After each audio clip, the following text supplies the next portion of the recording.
Time period T से denote करते हैं। बड़ी देर से हम टाइम पीरियड करते आ रहे हैं। अब होता क्या है वो भी मैंने आपको बता दिया वैसे तो, बट अब हमने फाइंड करना है टाइम पीरियड कैसे फाइंड करते हैं। ठीक है, किसी भी एसएचएम में और टाइम पीरियड के ही ज़्यादातर क्वेश्चन आते हैं। तो देखो टाइम पीरियड में क्या आएगा, T is equal to 2 pi by omega.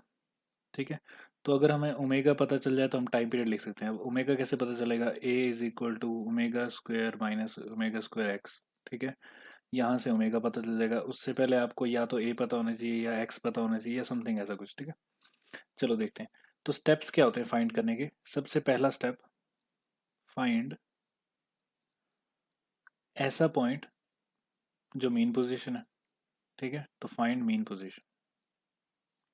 Mean position का मतलब क्या हो गया, जहां पे नेट फोर्स क्या होती है, जीरो, और एक्सलरेशन भी जीरो होती है। ठीक है, तो जरूरी नहीं मीन पोजीशन हमेशा वही हो जहां स्प्रिंग पड़ा है। तो natural length is not always mean position वाला पॉइंट।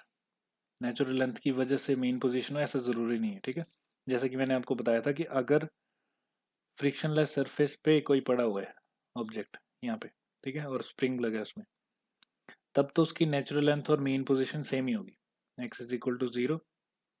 ठीक है, लेकिन अगर यही ऑब्जेक्ट मैंने ऐसे टांग दिया और ये स्प्रिंग है, तो स्प्रिंग की नेचुरल तब होती है जब इस पे इसके ऊपर कोई फोर्स नहीं है, मतलब स्प्रिंग की वजह से कोई फोर्स नहीं है। ठीक है, तो स्प्रिंग फोर्स जीरो, वो नेचुरल लेंथ होती है। लेकिन जैसे ही मैंने इसके साथ ये अटैच कर दिया तो ये नीचे आ जाएगा थोड़ा सा।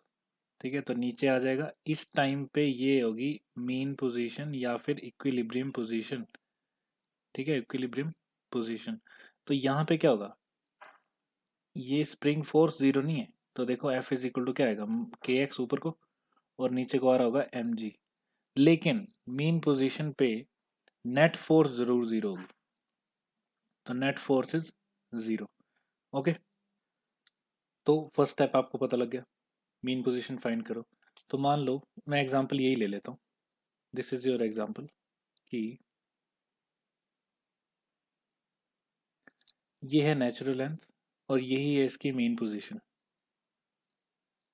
ठीक है, सबसे पहले मीन पोजीशन फाइंड करो, तो पता लग गई हमें mean position. Next, second, second क्या है, सेकंड हमने क्या करना है, इस पार्टिकल को डिस्प्लेस करना है एक्स से। तो लेट सपोज मैंने इस तरफ डिस्प्लेस कर दिया एक्स से, तो ये यहाँ पहुंच गया, स्प्रिंग बड़ा हो जाएगा। ठीक है, तो ये स्प्रिंग एक्स डिस्प्लेस हो गया इस तरफ को। अब इस पे देखो फोर्सेस कितनी लगेगी, तो यहाँ से आपने ना एक्सलरेशन फाइंड करनी है। तो देखो इसके ऊपर इस तरफ को फोर्स लग रही है के एक्स। ओके, अब ये जो के एक्स फोर्स है वो किसके इक्वल होगी, जो फोर्स इसको आगे लेके गई है उस वाली फोर्स के इक्वल। ठीक है, तो हमने सेकंड स्टेप में क्या करना है, सेकंड स्टेप में एक्सलरेशन फाइंड करनी है in terms of as a function of x. ठीक है, तो और या फिर फंक्शन ऑफ टाइम भी कर सकते हो। ठीक है, तो फिलहाल हम as a function of x लिखते हैं। तो देखो एफ क्या आ जाएगा, F is equal to k x. अब ये आगे जा रहा है विद एक्सलरेशन सम, तो इसका मतलब है कि ये जो एफ क्या होगा, k x is equal to F की जगह क्या आ जाएगा, एम इंटू ए। तो इतना पता लग गया।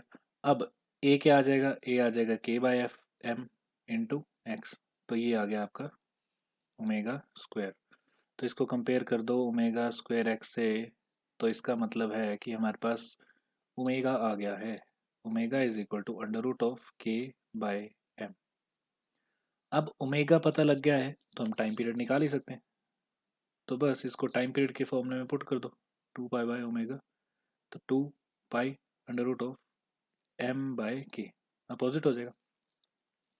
और इससे क्या फाइंड कर सकते हैं, फ्रीक्वेंसी। फ्रीक्वेंसी फाइंड करनी है तो क्या हो जाएगा, 1/टाइम पीरियड। 1/टाइम पीरियड मतलब ये सारा का सारा रेसिप्रोकल हो जाएगा, रेसिप्रोकल हो जाएगा मतलब 1/2 पाई नीचे आ जाएगा, under root of k by M बच जाएगा। तो दिस इज योर फ्रीक्वेंसी। और एक और लास्ट वेरी इंपॉर्टेंट पॉइंट जो कि बहुत ही इंपॉर्टेंट है, वो ये है कि कोई भी कांस्टेंट फोर्स, कोई भी अगर कांस्टेंट फोर्स इस ऑब्जेक्ट पे लग रही होगी या इसी पार्टिकल पे लग रही होगी तो वो SHM का टाइम पीरियड कभी भी चेंज नहीं करेगी, टाइम पीरियड रिमेन्स कांस्टेंट। अगर कोई कांस्टेंट फोर्स अप्लाई हो रही है इस पे तो, ठीक है। इसका मतलब कि अगर मैं इस F की जगह, कहाँ गया ये, इस F की जगह अगर मैं 2F भी अप्लाई कर देता, ठीक है, तब भी वो M में ही लिखते हैं हम उसको, क्योंकि 2F की वैल्यू मतलब नया F बन गया, F2 ले लेते हैं उसमें क्या है, ठीक है। तो टाइम पीरियड के फॉर्मूले में देखो कहीं पे भी F नहीं आ रहा है, इसका मतलब constant force can not change, constant force can not change क्या, टाइम पीरियड ऑफ SHM, ठीक है। तो इससे हमारा बड़ा ही आसान हो जाएंगे आगे के क्वेश्चन सॉल्व करने।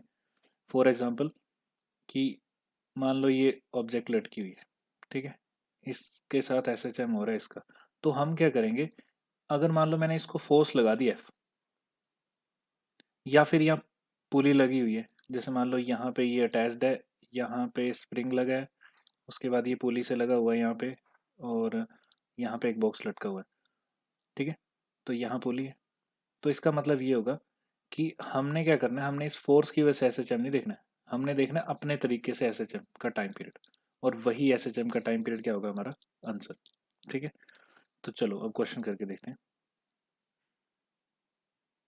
अब ये क्वेश्चन है, ठीक है। क्वेश्चन ये है कि यहाँ पे एक स्प्रिंग लगा हुआ है और वो स्प्रिंग क्या कर रहा है, उसके साथ एक मास अटैच्ड है। तो ये आ गया आपका स्प्रिंग जिसका कांस्टेंट K है, इसके साथ एक मास लटका है जिसका मास M है, ठीक है, एक बॉक्स है। तो अब हमने करना क्या है, ये है पॉइंट P पे, इसके ऊपर एक फोर्स लग रही है कांस्टेंट जिसका वैल्यू है F0, ठीक है। Constant force F0 starts acting on rightward direction, in rightward direction. तो फाइंड करना है हमने ये सब कुछ, mean position from P, left position मतलब लेफ्ट एक्सट्रीम पोजीशंस दोनों, और क्या फाइंड करना है, और हमने फाइंड करना है टाइम पीरियड ऑफ SHM और मैक्सिमम स्पीड और potential energy of SHM as well as spring, ठीक है। तो ये हमने दोनों चीज़ें बड़ी सारी चीज़ें फाइंड करनी है, चलो देखते हैं। तो ये कांस्टेंट फोर्स लग रही है इस पर, अब ये कांस्टेंट फोर्स क्या करेगी, कांस्टेंट फोर्स इसको खींच के ले जाएगी अपनी तरफ। तो मान लो कि ये खींचते खींचते यहाँ पहुँच गया, ठीक है, यहाँ पहुँच गया।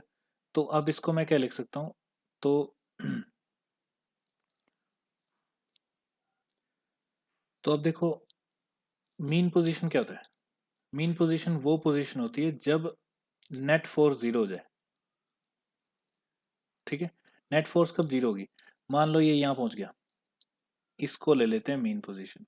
तो इस पॉइंट पे क्या होगा, ये जो F0 लग रही है दैट इज हो जाएगी किसके equal, F of sorry K of X के, ठीक है, KX के इक्वल। यहाँ पे ये मीन पोजीशन नहीं है, क्यों नहीं है मीन पोजीशन, क्योंकि इस पे ऑलरेडी फोर्स लग रही है। मीन पोजीशन होता है जहाँ नेट फोर्स जीरो, ठीक है। तो ठीक है, इस पॉइंट को इक्वल कर दो, यहाँ से हमारे पास X आ जाएगा। तो लेट सपोज कि KX इज इक्वल टू क्या है, F0। तो ये आ गया आपका F0, X is equal to क्या आ जाएगा, F0 बाय K।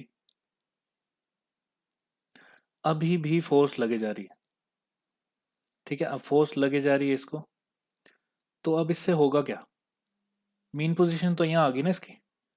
तो अब हमें पता है कि जितना इस तरफ जाएगा ये लेफ्ट साइड, उतना ही राइट साइड भी जाएगा। तो जितना लेफ्ट साइड आएगा उतना राइट साइड जाएगा। तो इसका मतलब अगर यहाँ पे ये आया F0 बाय K, मान लो कि ये A ही है अपना, ठीक है, तो यहाँ पे भी A कितना होगा, F0 बाय K, इतना ही जाएगा आगे तक। तो इसका मतलब कि हमारे पास A जो आ गया है, ए तो नहीं, मतलब जो A की वैल्यू है F0 बाय K है, ठीक है। तो टोटल डिस्प्लेसमेंट कितनी होगी, अच्छा लेफ्ट एक्सट्रीम और राइट एक्सट्रीम कितना होगा, अगर मैं देखूं distance of mean position from P, पहले ये निकालना है। तो distance of mean position from P, तो मीन पोजीशन फ्रॉम P तो यही आ गया, जिसको हमने A माना है, ठीक है। अब हमें लेफ्ट एक्सट्रीम और राइट एक्सट्रीम निकालना है। तो लेफ्ट एक्सट्रीम क्या हुआ, यही वाला हुआ, और राइट एक्सट्रीम क्या हुआ, ये वाला, ठीक है। तो अगर मैं इसको 0 मान के चलूं, ठीक है, तो लेफ्ट एक्सट्रीम कितना हो गया, लेफ्ट एक्सट्रीम पोजीशन आ गई 0। ओके, और राइट एक्सट्रीम पोजीशन वो आ जाएगी 2a। 2a मतलब इस वेरी वैल्यू के हिसाब से 2f0/k। ठीक है, तो ये लेफ्ट एक्सट्रीम और राइट एक्सट्रीम आ गए।